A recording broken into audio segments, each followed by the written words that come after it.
relax and sit back and enjoy the presence of God. Our God is happy today because you are here to worship and give glory to His name. At ngayon pong Sunday na ito, sa huling pag-aaral natin about living a fruitful life, ang pamagat po ng isi-share ko po sa bawat isa sa atin, mga kapatid, ay satisfy God with your fruits.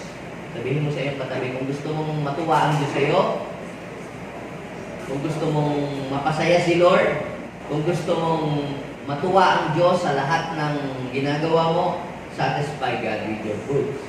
Kinakailangan masiyahan si Lord sa iyong bunga. Samahan po ninyo ako sa pagbabasa natin ng salita ng Diyos. At ito po ay babasahin natin sa Mark chapter 11, verse 12 hanggang verse 14. Nasabi po dito, kinabukasan ng pabalik na sila mula sa Bithynia, si Jesus ay nakaramdam ng gutom. Verse 13, nakita niya sa di kalayuan ang isang malagong puno ng igos. Nilapitan niya ito upang tingnan kung may bunga. Dahil hindi pa panahon ng igos noon, wala siyang nakita kundi mga dahon lamang. Verse 14, kaya sinabi niya sa puno ng igos, wala nang makakakain pa ng iyong bunga. Ang sinabi niyang iyon ay narinig ng kanyang mga alagad. Pagpalain ng Panginoon ang pagbasa natin sa kanya pong buhay at ang mga banal na salita. Ito pong passage na ito na binasa ko po sa inyo ay aktwal na nangyari nung ang Panginoon po ay pupunta po sa Jerusalem para bisitahin ang templo, para linisin yung pong templo during the time. At nung po siya ay naglalakad, siya daw po ay nakaramdam ng gutom. Si Jesus po ay nagugutom din physically sapagkat nung time na yon siya ay nasaan yung tao at bilang tao, normal sa tao ay siya nagugutom. Pangkaraniwan sa mga taong nagugutom kapag po naglalakad o naglalakbay, katulad po natin, di ba, pagka po tayo ay nagbabiyahe sa malayo, minsan dadaan po tayo sa sa mall o naghahanap tayo ng mga tindahan kung saan makakabili ng pagkain kasi nagugutom tayo nung mga panahon yun, wala namang masyadong mga tindahan pa noon wala namang ding mga food chain sa mga kalye-kalye. So kalimitan, pag ang nagugutom yung pong mga naglalakbay, ay naghahanap sila ng puno at doon ay kukuha sila ng mga bunga nito at kakainin nila para yung kanila pong gutom mapatid. Magmimerienda muna si Lord. Nakakita siya ng isang puno ng igos. At nung siya po ay pumunta doon para tingnan kung may bunga, sabi ng Bible, wala daw po siyang nakitang bunga. Bagamat malago, pero ang nakita daw po niya ay puro dahon kasi hindi pa naman talaga panahon. At dito, mapapansin natin na nung ang Panginoon ay walang nakitang bunga, ano po ang kasunod na nangyari? Kinurse ng Panginoon yung puno ng igos. Ang sabi niya, beginning today, wala nang makakakain ng iyong bunga. At yung pong puno, kapag kakain na tuyo, pag pinasa niyo po yung Matthew, chapter 21, verse 18 to 19, ito po yung cross-reference ng verse na ito daw po ay natuyo agad yung punong yun. Now, ano po ang lesson na gusto ipakita sa atin dito ng Panginoon sa passage na ito? At bakit naman ang Panginoon ay sinumpa niya yung puno ng igos na yun? Ano kaya yun? Wala kayang magawa si Jesus? O trip lang kaya ni Jesus na sumpain yung igos? Ganon kaya si Lord bigla lamang na walang magawa tapos biglang sinumpa yung puno ng igos? Kaya ang ibig sabihin ng Panginoon. Actually, that time, ang mga disipulo ay tinuturuan ng Panginoon. Una, kung paano sila ay mananampalataya na sa pamamagitan lamang ng kanilang mga deklarasyon, kung sila nananalig, kung ano man daw po ang kanilang sabihin, ito daw po ay gagawin ng Diyos sa kanila kung hindi po sila nag-aalinlangan. At ano man daw pong hilingin nila sa panalangin, manalig sila na ito nasa kanila na at ito mapapasa kanila nga. At another lesson na gustong ituro ng Panginoon sa kanyang mga alagad at sa passage na ito ay meron po siyang pinatutungkulan regarding that fig tree. Ang pinatutungkulan niya ay walang iba kundi ang bansang Israel na nagre-represent sa puno ng ibus na ito. Na ang Panginoon, siya ay bumaba dito para tingnan kung sa kabila ng kanyang mga kabutihan na ginawa, pagbabantay, pag-iingat, na ginawa sa bansang ito ay ano yung return, ano yung bunga na nakita ng Panginoon sa bansang ito. Wala po siyang nakitang bunga. At katulad po ng puno ng ibis na ito, wala daw pong bunga, kundi puro dahon lang. Ano ang aral? Ano ang makikita natin dito sa passage na ito? Number one, Jesus is hungry for the fruit of our faith. Di ba sabi ng Bible, nagutom si Jesus. At nung makakita ng puno ng ibos, siya ay pumunta dahil siya ay nagugutom, kaya naghahanap siya ng bunga. Gayon din naman mga kapatid, sa buhay natin bilang mga nananampalataya kay Kristo, God is hungry for the fruit of our faith. Sabihin mo sa iyong katabi, God is hungry for the fruit of your faith. Nagugutom si Jesus sa bunga ng iyong pananampalataya.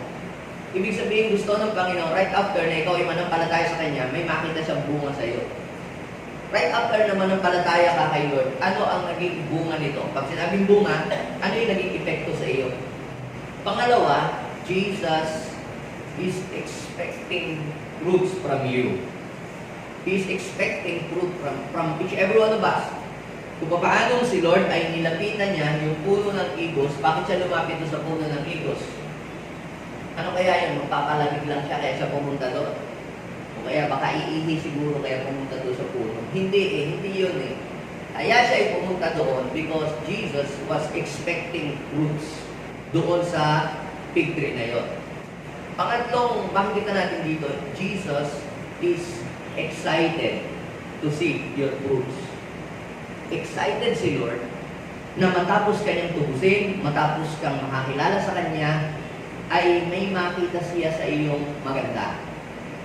But, another lesson na makikita natin dito sa fig tree na ito, mga kapatid, nung makita ni Lord na wala palang pabunga-bunga, puro dahon lang, ano po ang nangyari? Na-discourage si Jesus. So, Jesus will be discouraged to you if you do not produce fruit. Mati-discourage si Lord sa iyo kung sa tagal mo ng born again o kung sa tagal mo na nakakilala sa Kanya, ang tagal mo nang kumikilala sa Kanya pero walang makita sa iyo kahit ano. And last thing, ano ang nangyari po dun sa puno ng igos? Jesus cursed the fig tree. So, ano mangyayari ngayon? Kapag wala kang naging bunga o na-produce na bunga sa iyong sarili, Jesus will become angry to you if you do not produce fruit. Ngayon, pag sinabi po natin bunga, inuulit ko po, may dalawang bahagi ang bunga sa Bible. Una po, yung fruit of the Spirit, spiritual fruits. Na itong spiritual fruits, ito ay dumarating sa isang tao kapag siya ay tumanggap kay Kristo as Lord and personal Savior, mayroong Holy Spirit na maninirahan sa kanyang buhay.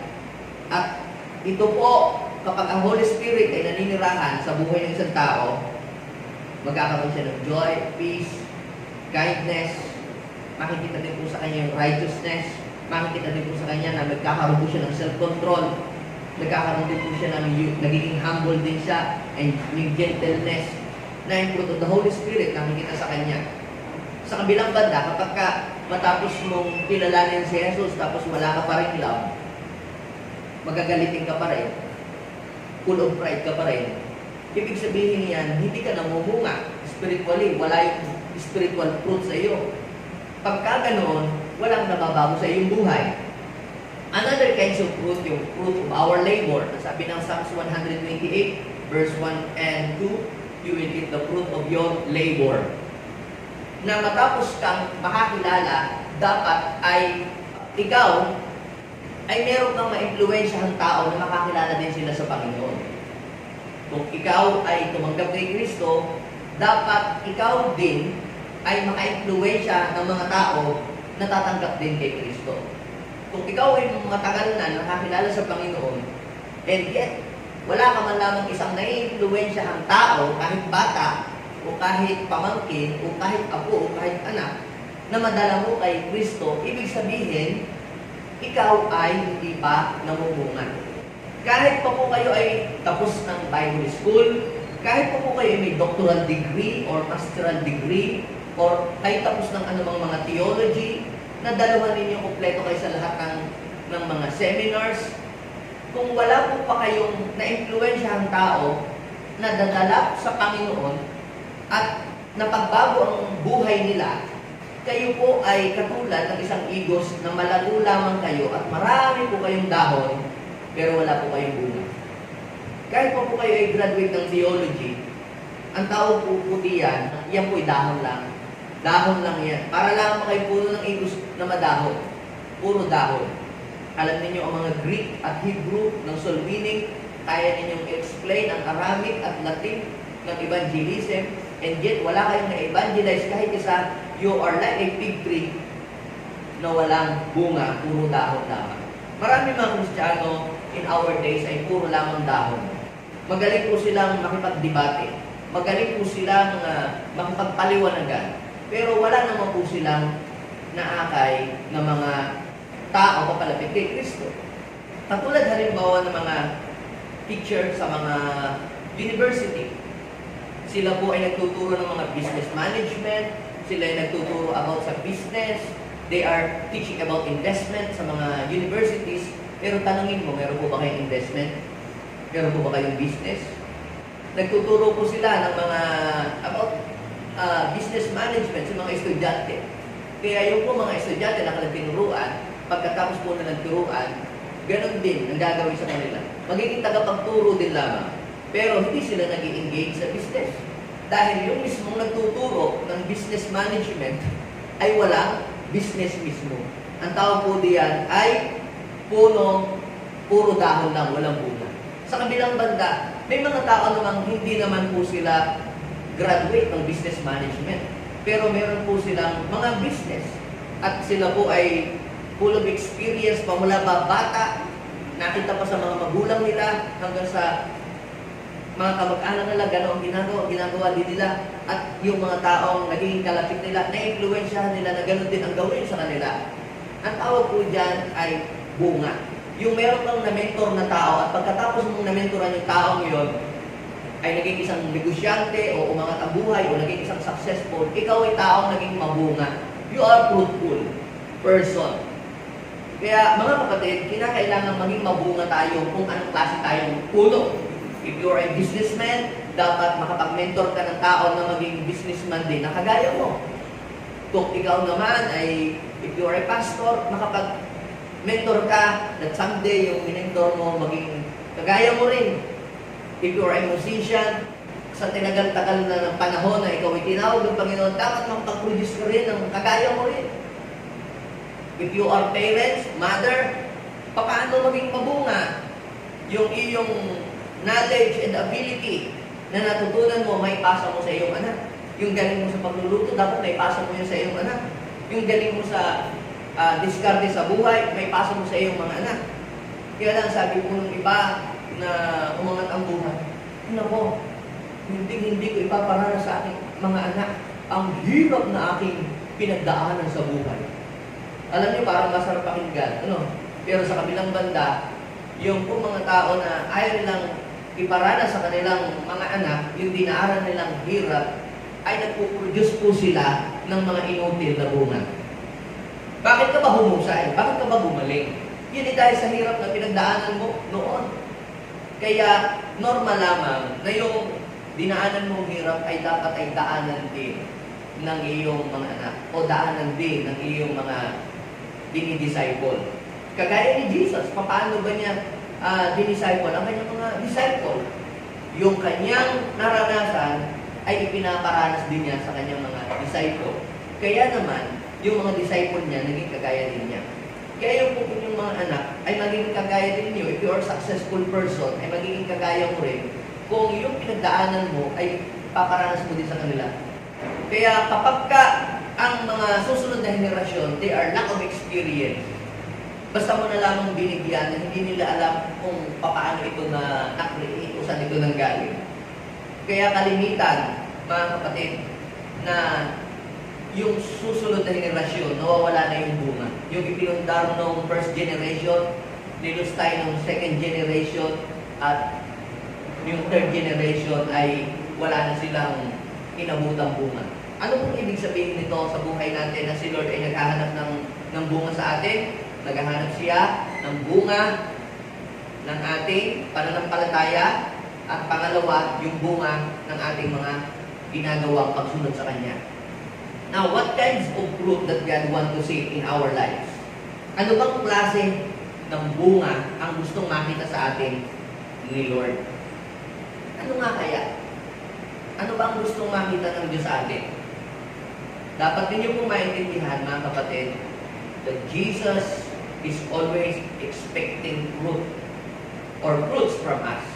Basahin po ninyo yung yung Lucas chapter 13, verse 6 hanggang 9. Si Lord ay nagturo ng isang parable na meron daw isang tao na pumupunta doon sa kanyang bukid. Sabi niya doon, 3 taon na siyang punta ng punta, pero yun daw pong puno ng igos na yun, wala siyang makitang bunga. Sino yung tinutukoy ng Panginoon na puno ng igos doon? Na 3 taon na siyang bumibisita doon, pero wala siyang makitang bunga sa puno ng igos na yun. Actually, figuratively, yung igos na yun ay tumutukoy po sa bansang Israel. Na 3 taon na siyang nagmi-minister, na nag-share ng Word of God, but still, the nation of Israel during this time is rejecting the message of the kingdom. Nireject nga siya, di ba? Tinataboy nga siya. Nagde-demonstrate siya ng healing, pero nire-reject po nila yung kagalingan. Pumunta siya sa templo, nagpagaling, tapos ano sabi ng mga tao?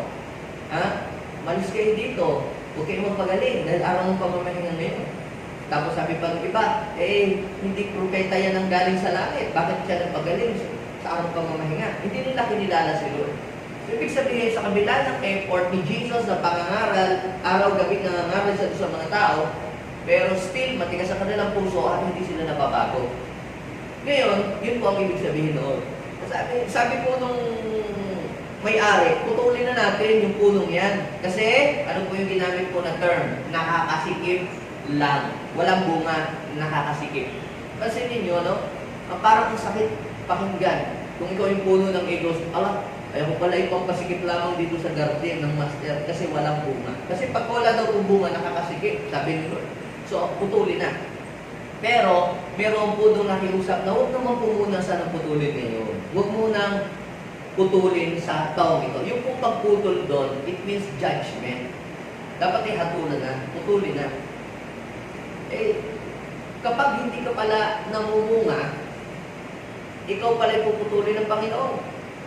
So, anong sabi nakiusap? Parang mayroong intercessor, please huwag po muna ngayon, huwag naman po ninyong parusahan.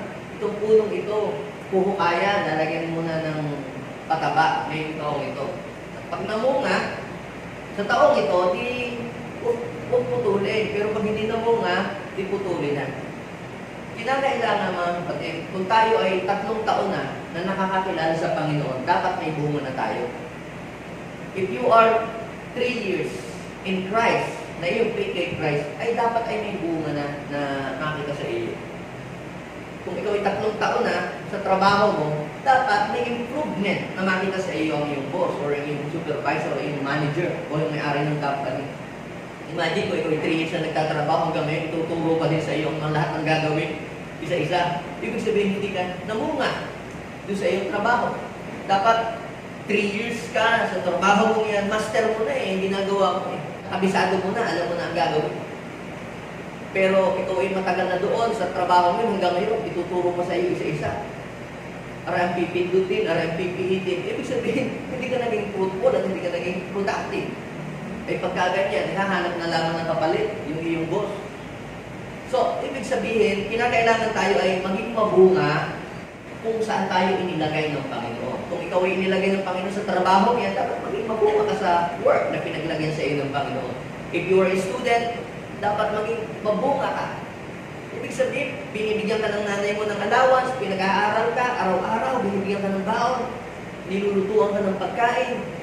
Anong bunga ang ina-expect sa iyo ng iyong parents? Anong bunga na dapat ay makita sa iyo? Dapat naman ay galingan mo. Mag-uwi ka ng mataas na grade. Kung puro lahat ay incomplete at puro bulakbol ang iyong ginagawa, mukhang hindi ka namunga ng maganda. At sasabihin ng iyong nanay sa iyo, ay tumigil ka na lang sa pag-aaral, sayang lang ang pinambabayad sa tuition at baon, ay wala namang kang mataas na grade na iniuwi. Tapos pinapatawag palagi ako sa guidance at todo yung may inaway sa school. Pagka ganyan, hindi ka namunga ng maganda. Ngayon, tayo naman, bilang mga Kristiyano, ano yung na-expect na bunga sa atin ni Lord? Yung meron tayong ma-harvest na soul sa Panginoon. Yung meron tayong madala, hindi madala. Meron tayong madala sa kingdom ni Lord. Sabi daw, putulin na ngayon. Pero sabi, huwag po muna, huhukayin muna at lalagyan ng pataba. Kaya, anong ginagawa ng ibang mga company owner? O ang ginagawa ng mga bangko? Anong ginagawa ng mga organization na hindi productive ang kanilang mga tauhan?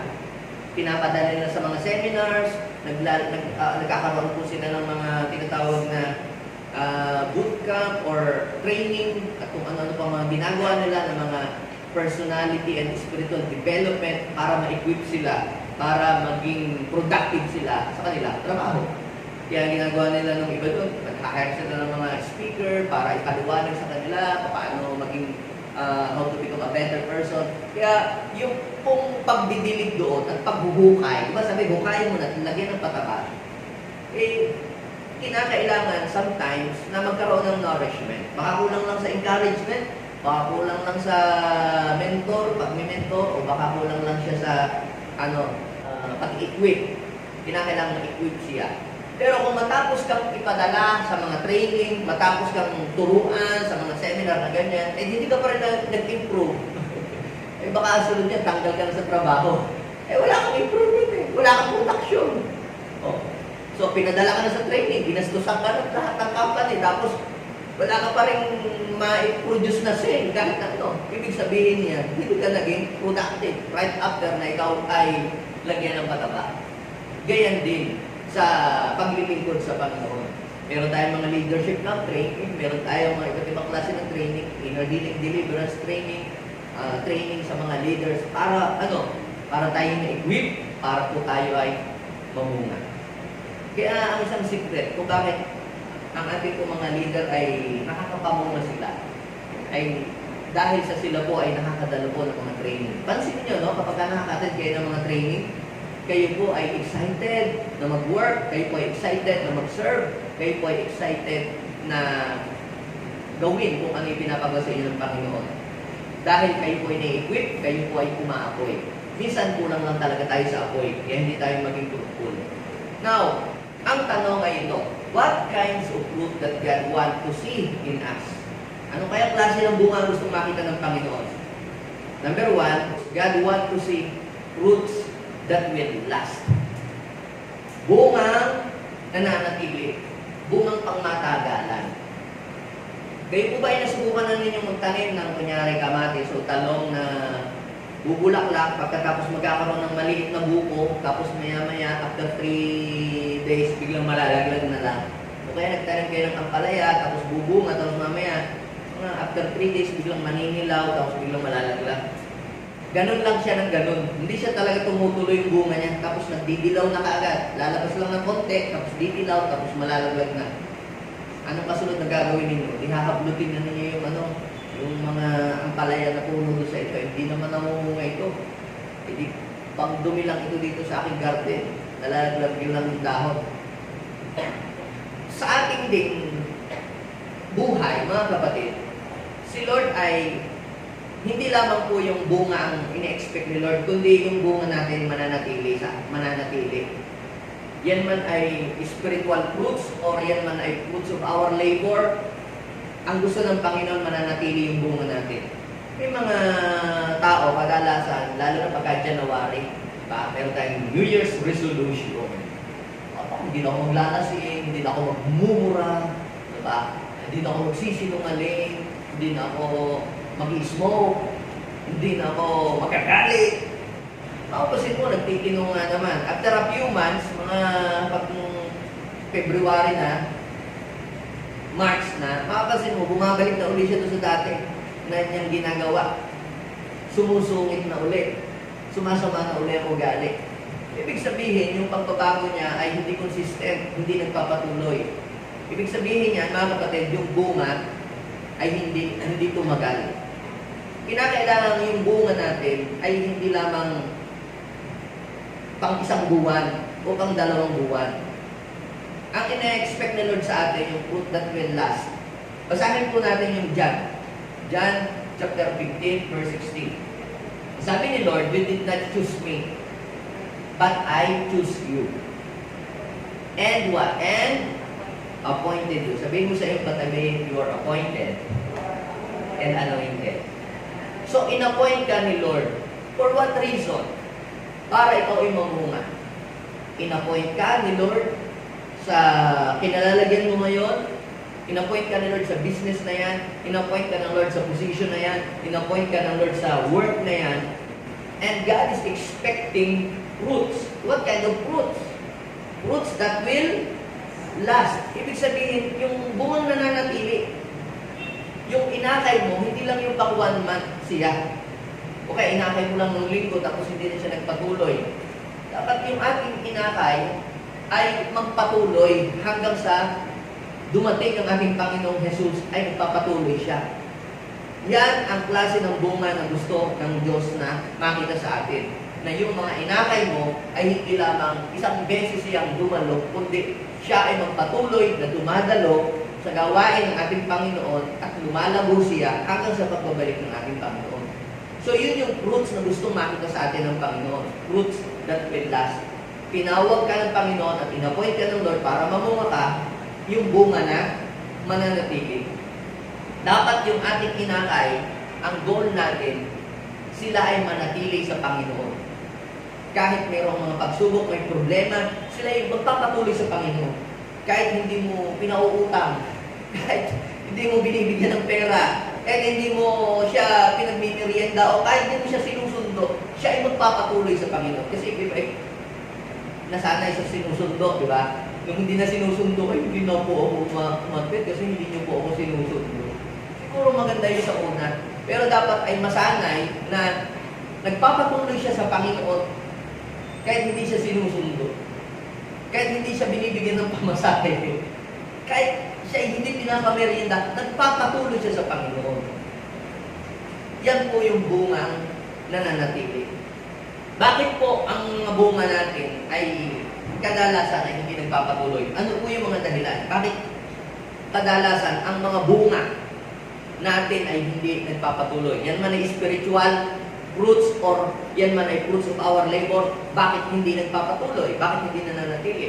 Meron po 3 pangunahing dahilan. Ano po yung una? Spiritual dryness. Kapag ka po tayo ay nakaranas ng spiritual dryness, ang ating pong bunga ay hindi makapagpapatuloy. Katulad din po ng isang halaman. Pansinin niyo, pag ang halaman o kamatis o papaya o sabihin natin ampalaya na mayroong bunga ka sa inyong garden, kapag natuyo yan, automatic, pati yung bunga niyan, malalaglag.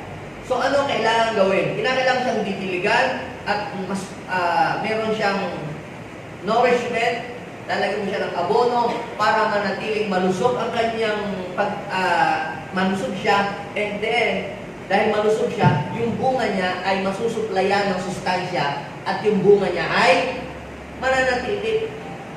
Ano po ang kinalaman natin nito sa ating spiritual life? Papaano po tayo hindi madadry spiritually?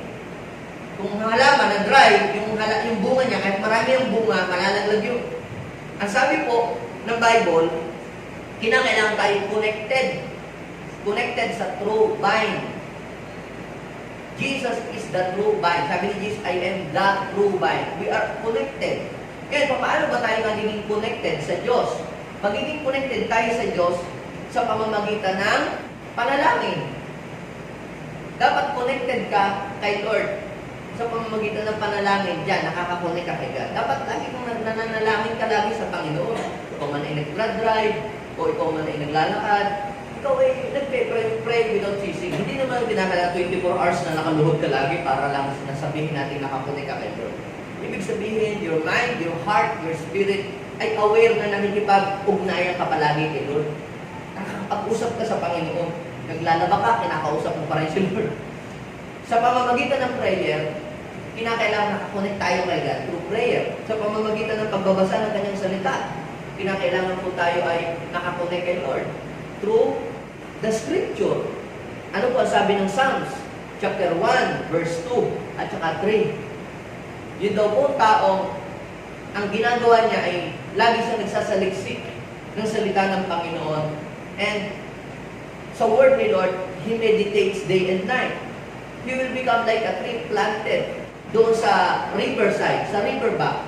Siya daw po ay laging namumunga sa kapanahunan. Siya daw po ay laging mamumunga. Hindi siya matutuyo. And whatever he does prospers.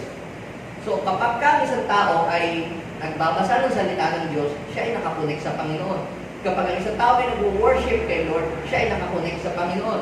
Kapag ang isang tao ay dumadalo sa gawain, kagaya ng ganitong gathering, siya ay nakakonek kay Lord. So kapag ikaw ay connected kay Lord, hindi matadry ang iyong spiritual. Kung nakikinig ka ng mga preaching, ikaw ay connected kay Lord. Ngayon, pag hindi ka na nananalangin, hindi ka na nagbabasa ng Bible, hindi ka na dumadalo sa gawain, hindi ka na nakikinig ng mga ganyang mga preaching, hindi ka na nag-church, you are totally disconnected to the vine. And what will happen to you? Ang iyong bunga ay malalaglag. Imagine mo, paano mo masasabi yung inanay, magpatuloy ka kay Lord. Sige, magpatuloy ka kay Lord. Eh kung ikaw naman, hindi ka naman nagpapatuloy. So, kaya, kung ano ikaw, yun yung iyong magiging bunga. If you're excited and in love kay God, yun din yung magiging bunga mo. Kung yung mga tao na inakay mo, ay ina-expect mo na sila ay magiging in love kay Lord din, ay dapat ay makita yun sa iyo. Dahil kung ano yung puno, yun yung bunga. Kaya kung ikaw ay laging wala sa gawain, pag-gawain, yung tinatakbuhan, tinatakasan, tiyak yung mga bunga, gayon din. Pero, kung ikaw ay in love ka sa Panginoon, at ikaw ay nauuhaw lagi sa Panginoon, yung iyong magiging mga bunga, ganon din sila. Kung ikaw ay prayerful, tiyak yung iyong magiging bunga, magiging prayerful din sila. Kung ikaw ay mahilig magbasa ng salita ng Diyos, tiyak yung iyong mga magiging bunga, magiging ganon din sila. Kung ikaw ay mahilig makinig ng mga preaching, tiyak yung iyong magiging mga bunga, magiging ganon din sila. Kung anong ikaw, yun yung iyong magiging bunga. So, spiritual dryness, yan yung unang-unang nagiging kalaban ng fruitfulness. So, pag natuyo ka, laglag lahat ng iyong bunga. Kaya ingatan mo, huwag kang mabackslide. Alang-alang sa iyong mga bunga. Kita ninyo, pag na-discourage ka, tiyak yung mga bunga mo, magkakaganon din. Pag na-backslide ka, tiyak, magkakaganon din yung iyong bunga. Pag nanlamig ka, tiyak, manlalamig na rin yung iyong mga bunga. Kaya dapat, ingatan mo yung sarili na ikaw ay hindi ka madry. Hindi ka manlamig. Lalo na yung nanay. Kunyari, siya lang ang Christian, tapos yung mga anak niya, akay niya. Kita niyo, pag tinamad na yung nanay, tatama rin na rin yung anak. Pag tinamad yung tatay, mag-church, tatama rin na rin lahat. So, kaya, mga kapatid, yung mga anak ninyo, bunga rin po ninyo yan. Kaya ingatan natin ang sarili, huwag tayong madry. Kung nararamdaman natin sa ating sarili, parang nadadry tayo, let's do something para po mapabalik muli yung ating alab sa Panginoon. Another thing na nakakahinder sa fruitfulness, yung pong trials. Yung matitinding mga trials. Naalala niyo po ba yung sabi sa Bible na nahasik sa batuhan, pagkatapos sumibol, tapos biglang nung maarawan, biglang natuyo? At inihalin tulad ng Panginoon niyo doon sa mga Kristiyano na masayang tinanggap ang salita ng Diyos. Kaya lang, nung magkaroon ng matinding pagsubok, bumitaw. Pwedeng ang trials ay nakakapagpatibay, pwede rin ang trials ay makapagpabitaw sa atin. May mga Kristiyano na kapag nagkaroon na ng problema at pagsubok, bumibitaw na sila. Sinisisi na sila si Lord. Laglag. At may mga Kristiyano naman na lalong tumitibay. Kaya pansinin ninyo, no, kapag ang isang mangga ay namunga, hindi lahat nakakapagpatuloy, di ba? Hindi lahat nakakasurvive. Kapag dinaanan ng bagyo, ipo-ipo o malakas na hangin, nalalaglag yung iba. Pero meron namang nananatili. Gayon din sa buhay ng Kristiyano. Sabi ng Bible, ang kasamaan ay lalaganap, pero malalamig ang pag-ibig ng marami. Pero ang manatiling tapat hanggang wakas siyang maliligtas. Ibig sabihin, yun yung mga taong nanatili kahit may pagsubok. Kaya blessed ka kung dumaan ang pagsubok, ay nanatili ka pa rin na hindi ka nalalaglag. Sabi ng Bible sa Hebrew chapter 12, verse 27 and 28, I will shake the heaven and the earth. Yayanigin ko. Hindi lang ang langit, ang lupa, pati ang langit. At bakit gano'n ang ginagawa ni Lord? Para daw po makita niya kung sino yung mga shakeable and unshakable. Kung dumaan ang pagliliglig at mga pagsubok, na natili ka, nakakapit ka pa rin, congratulations. Ang iyong bunga ay nananatili. Ngayon, pagka may pagsubok na dumating sa ating buhay, kinakailangan lamang ay we must hold on to the Word of God. We must hold on to the promises of God para yung bunga natin ay hindi mawala. At ang pangatlo na nagiging sanhi ng hindi pagpapatuloy ng bunga, yung pong worldly things or worldly pleasure. Kapag mas nakapokus tayo sa mga worldly things at nawalan tayo ng gana sa mga spiritual things, ang ating bunga ay hindi makapagpapatuloy. Napansin niyo po ba yung sabi ng Panginoon na mayroong binhi na nahasik sa dawagan? Bubunga na sana. Kaya lang nung lumago daw po yung dawag, hindi nakapamunga yung mga binhi dahil nainis siya, nasuffocate ng dawag.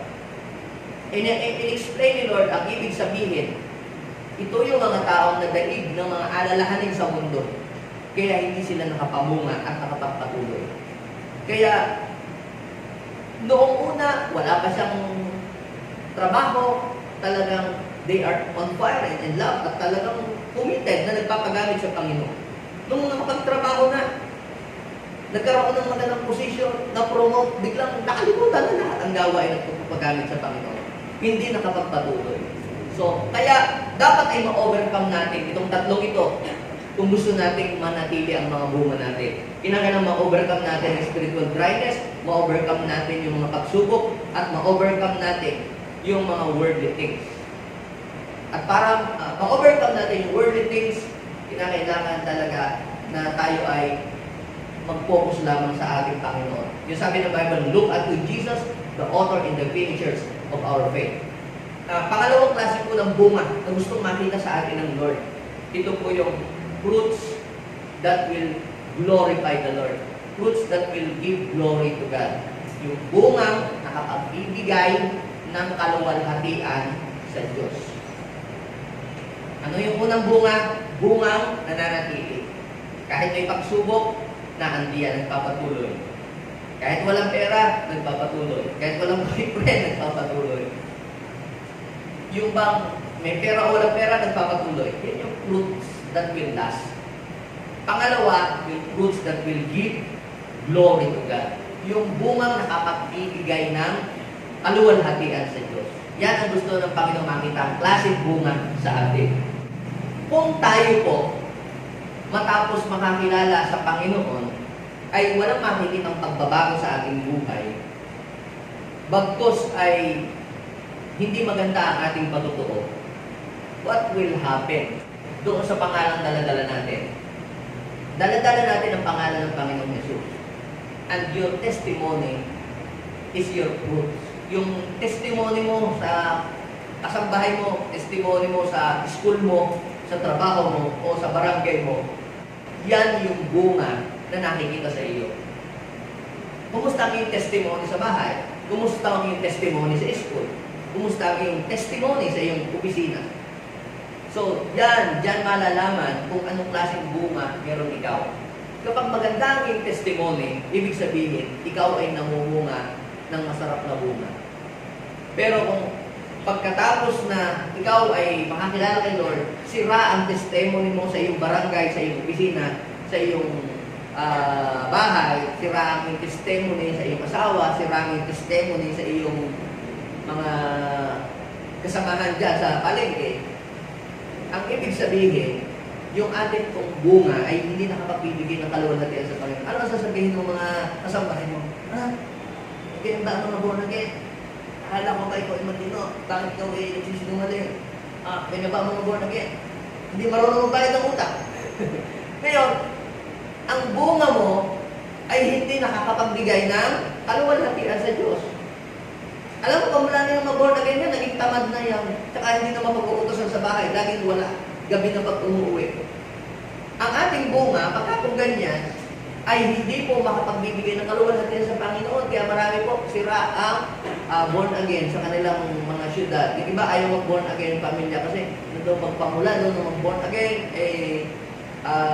hindi na nagpapasubmit, pamula na naging mag-born again, ay yung bang hindi na marunong makisama. Kapatid, anong klase ng bunga ang gusto makita sa atin, Panginoon? Yung fruits that will give glory to God. Ngayon, kung ikaw ay maganda ang testimony, dati tamad ka sa bahay, nung ikaw ay ma-born again, biglang naging masipag. Yung nanay mo talagang na-amaze. Naku, talagang aking anak, hindi yan ganyan dati. Tamad na mag-aral. Nung ma-born again, sumipag siya. Tumaas ang mga grades. Talagang napakabuti. Buti na lang yung anak kong yan, na-born again. Napapunta sa JA1. Ibig sabihin yan, mga kapatid, yung iyong bunga ay nakapagbigay ng kaluwalhatian sa Diyos. Alam niyo po yung mga believers noong araw, doon po sa Acts chapter 2, verse 46 and 47, lagi silang nagsasama-sama, nagpe-fellowship, hindi sila nakaka-distract. Alam niyo po, sabi sa verse 47 ng Acts chapter 2, tuwang-tuwa daw po yung mga unbeliever sa kanila. Imagine nyo, no? Yung mga unbeliever, tuwang-tuwa sa kanila. Kahit hindi sila kasama sa church, pero yung mga tao sa paligid nila, sila yung tuwang-tuwa sa mga born again noong araw. Galak na galak sila. Yun po ang ibig sabihin na ang ating bunga ay nakapagbigay ng lugod sa Panginoon. Sa kabilang banda, kung tayo ay walang pag-ibig, tayo ay sumungit, hindi tayo marunong makitungo sa ating mga kapitbahay, kasambahay, hindi tayo makapagbibigay ng kaluwalhatian sa Diyos dahil mamupula ng pangalan ng Panginoon sa pamamagitan natin. Pero nung ito ay ma-born again, natuto kang magbayad ng utang, natuto kang magpatawad, natuto kang makitungo sa kapwa, ikaw ay natuto mag-humble, ano sasabihin ng mga tao? Talagang napakabuti ng Diyos niyan. Totoo ang Diyos niyan. Aba, pamula ng ma-born again, pamula ng pumunta dito sa JA1, tuminuyan, naging magalang sa magulang. Dati sinungaling yan, ngayon naging faithful na siya. So, pagka ganyan mga kapatid, ikaw ay nagkaroon ng bunga na nakapagbibigay ng kaluwalhatian sa Diyos. Yun ay yung personal mong bunga sa sarili mo. How about yung bungang inakay mo? Kamusta yung mga inakay mo kay Lord? Dati, yung iyong inakay, pasaway sa bahay, tamad sa bahay, yung inakay mo sa church, at yung minenturan, naging masipag siya, tuwang-tuwa yung mga gulang niya sa'yo. Buti na lang yung aking anak, inakay mo dyan sa church niyo. Dati, tamad dyan eh. Ngayon, napag-uutusan na siya. Tsaka, nagpupusa na sa bahay. Ay, mabuti naman, naakay mo yan dyan sa church na yan. Ibig sabihin noon, nabigyan mo ng kaluwalhatian Diyos sa pamagitan ng yung bunga. Pero sa kabilang banda, nagalit yung magulang. Nagalit din yung asawa. Pamula nang isinama mo yung sa pagbaborn again, yung asawa ka, nakalaging tamad na, hindi na maglalaba, hindi na nagluluto. Gabi na, hindi umuwi sa bahay. Ba't mo ba isinama-sama pa yan? Hindi nakapagbigay ng kaluwalhatian sa Diyos yung bunga mo. Kaya dapat yung mga bunga natin ay makipagbigay ng kaluwalhatian sa Diyos. Kaya turo yung ating mga mini-mentor, inaakay, lalo yung mga kabataan na inaakay natin, lagi natin silang papayuhan na ipakita sa bahay yung magandang patutuo. Yung mga may asawa na ang believer ng asawa, ipakita na may nabago sa kanila para hindi mapulaan ang Panginoon sa pamamagitan ng kanilang mga gawa. Let our fruits glorify the Lord. Yung ating mga bunga ay makapagbigay ng kaluwalhatian sa Diyos. Na yung mga, kahit yung mga bata na inaakay natin, dahil meron tayong mga children na pag-minister sa children, na pag-uwi sa bahay, natutuwa yung mga magulang dahil natuto yung mga bata. Dati yung mga anak nila palamura. Ngayon, kinukot na nila mga verses. kinakanta nila yung mga patungkol sa Diyos, natutuwa yung mga magulang. Ibig sabihin, your fruits glorify the Lord. Kaya dapat yung ating bunga nakakapagbigay ng kaluwalhatian sa Panginoon. Ano po ang sabi ng Bible? Basahin po natin yung John 15 verse 8. Basahin natin sabay-sabay. 1, 2, 3, go. By this, my Father is what? Glorified, that you bear much fruit, and so prove to be my disciples. And so prove to be my disciples.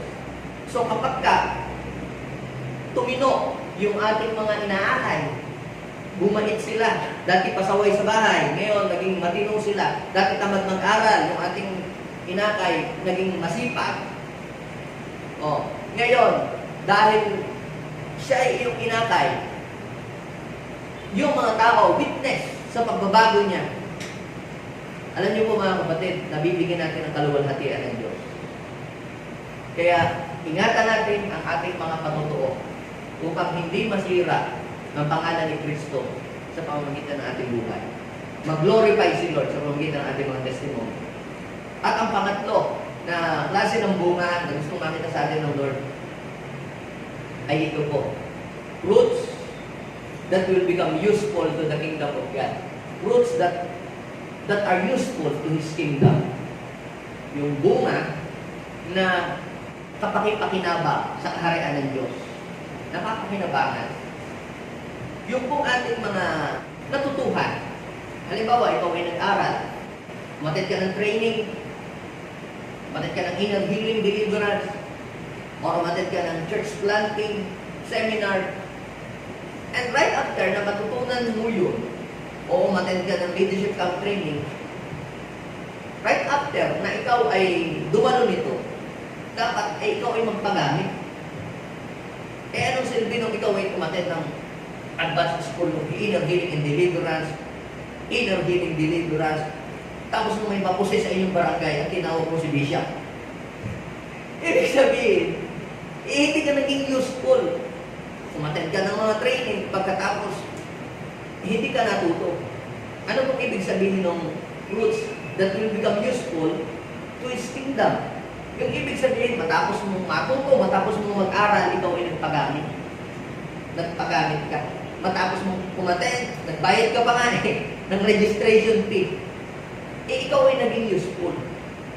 Yung anak mo, pinag-aral mo sa School of Music, right after na matuto siya ng music, anong kasunod na ginawa?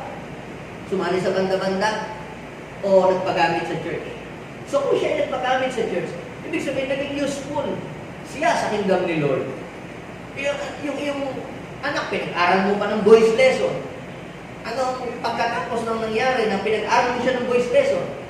Nagpagamit sa singing, sa church. Ibig sabihin niyan, mga kapatid, yung bunga ay naging kagamit-gamit sa kaharian ng Diyos.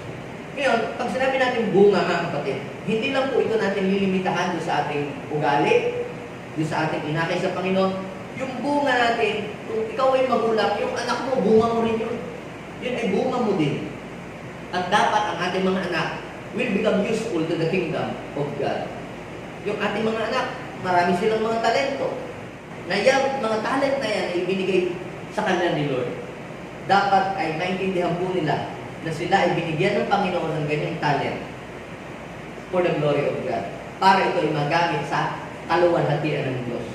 Diba, sabi po ng Biblia, I think, 2 Corinthians chapter 6, verse 19 and 20, tinubos tayo ng Panginoon sa malaking halaga. Ang sabi ng Panginoon, gamitin natin ito para sa kanyang kapurihan, para sa expansion ng kanyang kingdom. Yung ating mga inakay, matapos po natin silang dalahin sa Panginoon, ay sila ay magpagamit din sa Panginoon. Ibig sabihin niyan, mga kapatid, our fruits are useful to the kingdom of God. Matapos po nilang makakilala kay Lord at madala mo sila sa Panginoon, sila ay nag-akay din, nag-alaga din. Matapos mong alagaan sila, i-develop, i-train hanggang sa mag-grow sa pananampalataya. Ang ginawa nila ay kagaya ng ginawa mo din sa kanila, nag-akay din, nag-encourage din, at nag-solwin din sila ng kaluluwa at nadala nila sa Panginoon at nagpatuloy ang ibig sabihin niyan, yung mga inakay mo ay naging useful sa kingdom ni Lord. Kaya bakit lumalago ang gawain ng Panginoon? Lumalago lamang ang gawain ng Panginoon kapag yung ating pong mga bunga ay naging useful sa kingdom ni Lord.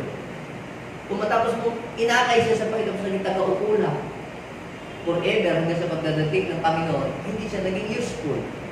O bakit nagkakaroon tayo ng mga outreach sa iba't ibang mga lugar? Sapagkat yung kung aming mga disciple at mga tinuruan sa Panginoon ay nagpagamit din sila sa Panginoon. Nag-start sila ng church. Nag-start sila ng small group hanggang sa naging church. Ang ibig sabihin po niya, our fruits became useful to the kingdom of God. Yun yung gusto ng Panginoon. Ang ating mga bunga ay maging useful sa kingdom ni Lord. Kaya yan ang klase ng bunga na gustong makita sa atin ng Panginoon. At kapag ka ang iyong bunga, yan ay nananatili. Kapag ka ang iyong bunga ay nakapagbibigay ng kaluwalhatian sa Diyos, at kapag ka ang iyong bunga ay nagagamit sa kaharian ng Diyos, nasasatisfy si Lord sa iyong bunga. Kapatid, satisfy the Lord with your fruits. At kung gusto mo na masatisfy si Lord, kinakailangan mamunga ka. So, sino po ditong excited na siya mamumunga? So, lahat ng gustong mamunga kay Lord, tayo pong lahat ay tumayo. Tumitig tayo, and let's desire in our heart, Lord, gusto ko pong mamunga para mabigyan kita ng kaluwalhatian. Lord, gusto ko pong mamunga para lumawak ang iyong kaharian. Gusto ko pong mamunga, Panginoon, para makilala ka sa aming buhay. Ang sabi ng Bible, nakikilala ang puno sa pamamagitan ng bunga. At kung ikaw ay tunay na kumikilala sa Diyos, dapat ay mamunga ka ng mga taong kumikilala din sa Diyos. Let's influence our loved ones. Let's influence our pamangkin, our apo, our anak, our kasambahay, our katrabaho, or our classmates to the Lord. Hindi mo kinakailangan maglibot sa bahay-bahay. Yung kasama mo lang sa bahay. Yung iyong apo, yung iyong pamangkin. Influence them. Share the love of God. They will become your spiritual fruits. I-duplicate mo ang iyong sarili sa kanila. Mag-mentor ka ng mga tao. Matapos mong i-mentor ikaw, what's next? Mag-mentor ka rin na magiging katulad mo rin. Alam niyo po, si Andrew, hindi siya kagaya ng ibang mga preacher na magaling. Pero meron po lamang siyang isang naakay. Yung kanyang kapatid, si Simon. Nadala niya sa Panginoon. Pero alam niyo po, si Pedro na naging bunga ni Andrew, binago ni Lord. At alam niyo po ang nangyari nung nabago si Peter? Nung ginamit siya ni Lord, nag-preach. Alam niyo po, isang preaching niya, 3,000 ang tumanggap kay Lord at nabago ang buhay. Kaya do not underestimate yung taong inaakay mo. Huwag mong sabihin mahina siya o huwag mong sabihin bata siya. Hindi mo alam kung paano siya gagamitin ni Lord. All we have to do is just to sow a seed. Maghasik lang tayo ng seed. At huwag tayong magsawa. Meron at merong mamumunga dyan sa seed na yan na iyong ihahasik. Tandaan mo, walang binhi na salita ng Diyos na inihasik na babalik na walang bunga. Mamumunga at mamumunga yan. Basta tamang binhi ang iyong ihahasik, mamumunga yan ng sagana. At makikita mo na ang bungang yan ay makapagbibigay ng kaluwalhatian sa Diyos. Let us pray. Let's desire in our heart. Sabihin natin sa puso natin, Lord, Gusto ko pong maging mabunga ang aking buhay. Kailangan i-desire natin ito sa ating puso. Lord, help me. I want to produce fruit. Para mabigyan ka ng kaluwalhatian. Ano ba ang purpose mo? Bakit mo ba gusto kong magkaroon ng bunga? Dapat ay tama ang motibo ng ating puso para mabigyan ng kaluwalhatian si Lord. Para makilala si Lord sa ating buhay. Para tayo ay maging bahagi sa pagpapalawak ng kaharian ng Diyos. If you want to become a part of the propagation of God's kingdom, be fruitful and multiply. Tayo ay mamunga ng mga kagaya din natin na sumasamba sa Panginoon. Thank you so much, Father. Ako ay naniniwala, Lord, 5 years from now, 2 years from now, sila, Panginoon, ay maraming mga aalagaan na mga taong nababago ang buhay. Marami po silang i-impluensyahan ng mga tao na magiging kagaya din nila. Lord, at aangat ang buhay dahil sa sila, Panginoon, ay natuto na kumilala sa iyo. I declare right now na hindi po sila masisiro. This year, Panginoon, hindi sila masisiro. Mamumunga sila, Panginoon. God, idinideklara ko ito sa pangalan ni Jesus. Pwede ba tayo manalangin? Bigkasin natin ang prayer na ito na nagagaling sa ating puso. Sabihin natin, Panginoong Jesus, maraming salamat po. Dahil ikaw, ang Diyos na nagbibigay ng kalakasan. Binubuksan ko ang aking puso na tinatanggap kita sa buhay ko. Tulungan niyo po ako, Panginoon, na maging kalugod-lugod ang bunga sa iyong banal na harapan. Maraming salamat sa iyong kabutihan na ipinaparana sa akin. This is my prayer in Jesus' name. Amen and amen.